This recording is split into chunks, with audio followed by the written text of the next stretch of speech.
고린도전서 15장 1절에서 58절 말씀. 형제 자매 여러분, 내가 여러분에게 전한 복음을 일깨워 드립니다. 여러분은 그 복음을 전해 받았으며 또한 그 안에 서 있습니다.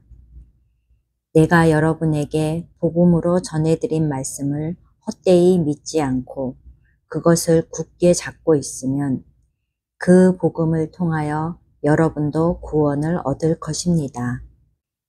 나도 전해 받은 중요한 것을 여러분에게 전해드렸습니다. 그것은 곧 그리스도께서 성경대로 우리 죄를 위하여 죽으셨다는 것과 무덤에 묻히셨다는 것과 성경대로 사흘날에 살아나셨다는 것과 게바에서 나타나시고 다음에 12 제자에게 나타나셨다고 하는 것입니다.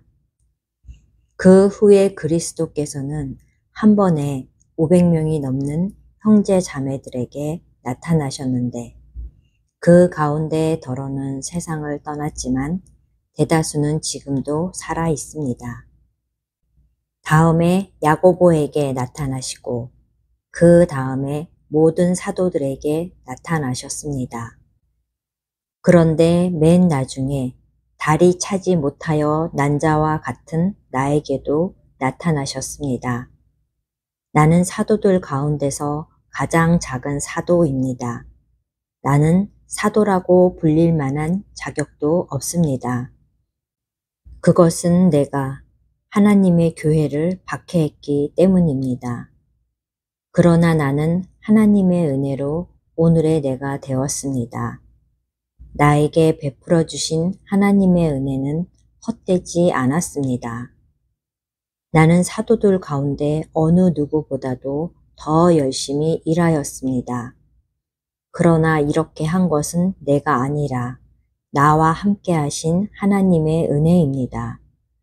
그러므로 나나 그들이나 할 것 없이 우리는 이렇게 전파하고 있으며 여러분은 이렇게 믿었습니다. 그리스도께서 죽은 사람 가운데서 살아나셨다고 우리가 전파하는데 어찌하여 여러분 가운데 더러는 죽은 사람의 부활이 없다고 말합니까? 죽은 사람의 부활이 없다면 그리스도께서도 살아나지 못하셨을 것입니다. 그리스도께서 살아나지 않으셨다면 우리의 선포도 헛되고 여러분의 믿음도 헛될 것입니다.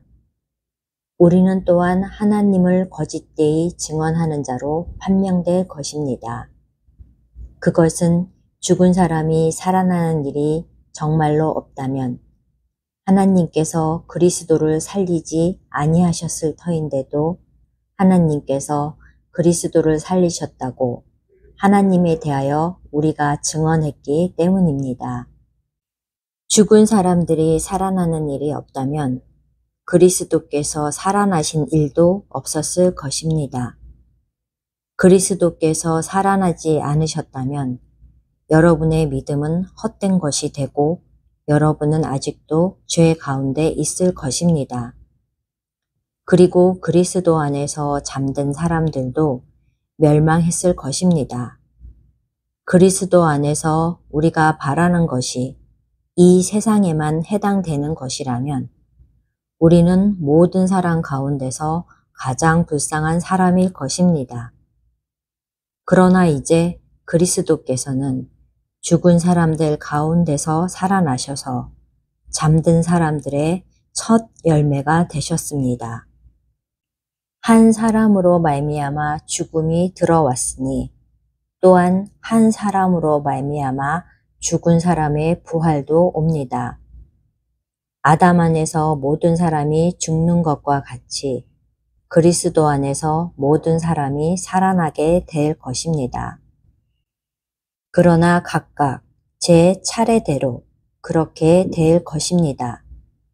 첫째는 첫 열매이신 그리스도요. 그 다음은 그리스도께서 재림하실 때에 그리스도께 속한 사람들입니다. 그 때가 마지막입니다. 그때에 그리스도께서 모든 통치와 모든 권위와 모든 권력을 폐하시고 그 나라를 하나님 아버지께 넘겨드리실 것입니다.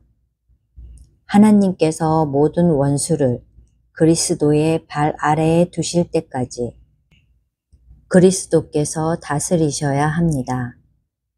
맨 마지막으로 멸망받을 원수는 죽음입니다. 성경에 이르기를 하나님께서 모든 것을 그의 발 아래에 굴복시키셨다 하였습니다. 모든 것을 굴복시켰다고 말할 때에는 모든 것을 그에게 굴복시키신 분은 그 가운데 들어있지 않은 것이 명백합니다. 그러나 모든 것이 하나님께 굴복당할 그 때에는 아들까지도 모든 것을 자기에게 굴복시키신 분에게 굴복하실 것입니다. 그래서 하나님은 만유의 주님이 되실 것입니다. 죽은 사람들이 살아나지 않는다면 죽은 사람들을 위해서 세례를 받는 사람들은 무엇 하려고 그런 일을 합니까? 죽은 사람이 정말로 살아나지 않는다면 무엇 때문에 그들은 죽은 사람들을 위하여 세례를 받습니까? 그리고 또 우리는 무엇 때문에 시시각각으로 위험을 무릅쓰고 있습니까? 형제 자매 여러분, 나는 감히 단언합니다. 나는 날마다 죽습니다. 이것은 우리 주 예수 그리스도께서 여러분에게 하신 그 일로 내가 여러분을 자랑스럽게 여기는 것만큼이나 확실한 것입니다. 내가 에베소에서 맹수와 싸웠다고 하더라도 인간적인 동기에서 한 것이라면 그것이 나에게 무슨 유익이 되겠습니까? 만일 죽은 사람이 살아나지 못한다면 내일이면 죽을 터이니 먹고 마시자 할 것입니다. 속지 마십시오. 나쁜 동무가 좋은 습성을 망칩니다. 똑바로 정신을 차리고 죄를 짓지 마십시오. 여러분을 부끄럽게 하려고 내가 이 말을 합니다만 여러분 가운데서 더러는 하나님을 아는 지식이 없습니다.